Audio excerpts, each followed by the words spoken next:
এবার রুমটা ছাড়তে চলেছি, আমাদের ট্রেনের টাইম হয়ে এসছে। সবার ব্যাগ প্যাকিং কমপ্লিট। আমি নিয়েছি, স্টেশনে খালি কাছে রয়েছি আমরা।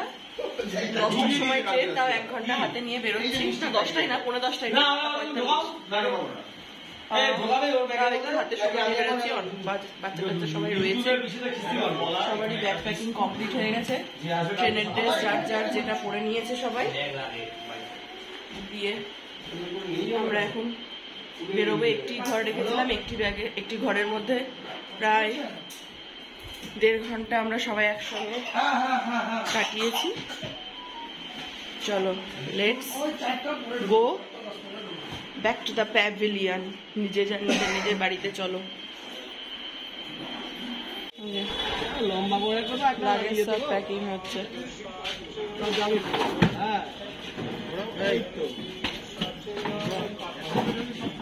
একটা নীলটাও ঢুকে যাবে, আমার নীলটাও ঢুকে যাবে।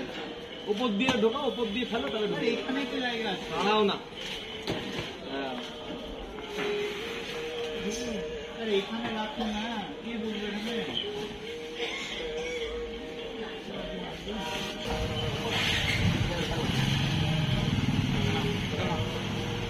ওই পাশে ওখানে না, পাশে ওখানে কে বসবে? ওই তো ঢুকে যাবে, ওই ওখানে সেটা বসে যাও, তুমি ঢুকে যাও ওখানে। এ না, এই যে ব্যাগ। ভাই, তোর পিঠের ব্যাগটা দিলি না ভাই? তোর পিঠের ব্যাগটা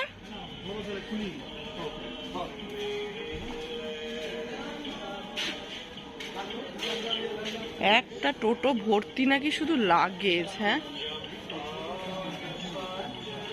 মানে কি অবস্থা। মাথা আমার হেভি গরম হয়ে ছুটিটা দেখে 4বার ওখানে পুড়িয়েছি, তারপরেও ফেলে গেছি। আয়ু ছিল না।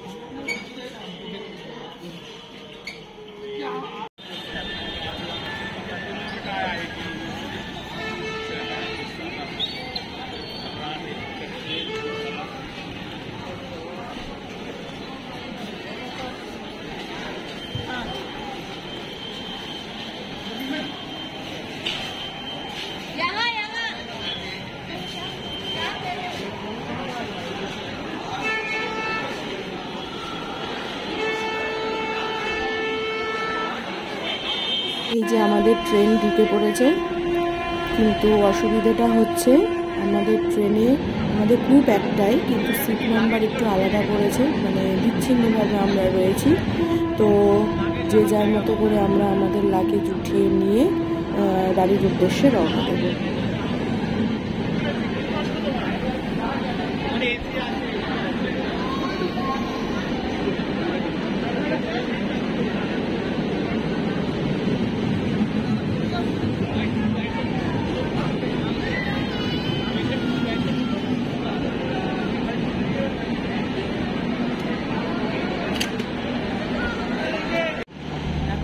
ভোর 4:45 আমরা খড়গপুর স্টেশনে নেমে গেছি। ট্রেন ছেড়ে দিয়েছে। খুব ঠান্ডা লেগে গেল, কি করে বুঝতে পারছি না। রাতে ঠিকঠাক করে ঘুমও হয়নি।